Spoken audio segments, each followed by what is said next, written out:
భీష్మ పితామహుడికి మాత్రం మనం చేయొచ్చు అనమాట.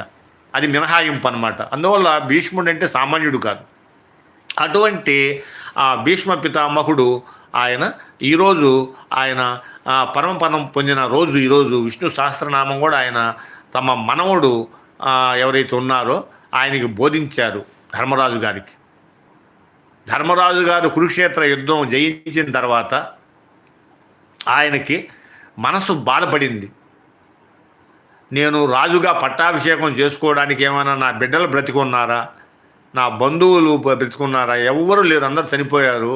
అందరూ చనిపోయిన ఈ రక్తపు కూడు నేను పట్టాభిషేకం చేసుకోవాలని చెప్పి ఆయన మనసు బాధపడింది. ధర్మరాజు గారు చాలా బాధపడ్డారు. అప్పుడు శ్రీకృష్ణ భగవానుడు వచ్చి ఆయన ఆ ధర్మరాజును తీసుకొని అంపశయ్య మీద పడుకోనున్న తాత భీష్మాచార్యుల దగ్గరికి తీసుకెళ్తారు. అప్పుడు భీష్మాచార్యులతో శ్రీకృష్ణ భగవానుడు చెప్పాడు, భీష్మ, మీ మనవుడు కురుక్షేత్ర యుద్ధం జయించారు, కానీ ఆయన పట్టాభిషేకం చేసుకోనని చెప్పి అంటున్నాడని చెప్పని శ్రీకృష్ణుడు భీష్ముడికి చెప్తారు.